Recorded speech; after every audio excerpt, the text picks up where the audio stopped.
kita prihatin terhadap apa yang menimpa rekan-rekan kita warga masyarakat di wilayah Gorontalo, khususnya di Kabila Bone ini yang tertimpa bencana ombak yang cukup besar sehingga beberapa bangunan mengalami kerusakan.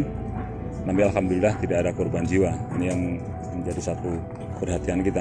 Oleh karena itu kita melakukan pengecekan sini untuk melihat sejauh mana kerusakan yang ditimbulkan akibat bencana ini, dan juga yang paling penting adalah melihat kesiapsiagaan kita dalam menanggapi terhadap terjadinya bencana. Dan kita sudah melihat teman-teman dari Tagana, dari Basarnas, dari TNI, dari Polri, semuanya sudah siap. Kita lihat di belakang kita ada yang kesiapan terhadap bencana yang di laut dan juga bencana yang ada di darat. Karena di sini juga ada kerawanan-kerawanan terhadap banjir maupun longsor.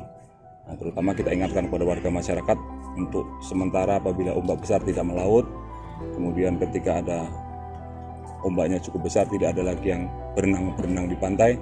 Dan ini supaya ditambahkan oleh Dinas Pariwisata nanti supaya diberikan himbauan-himbauan dan juga tanda-tanda di pantai.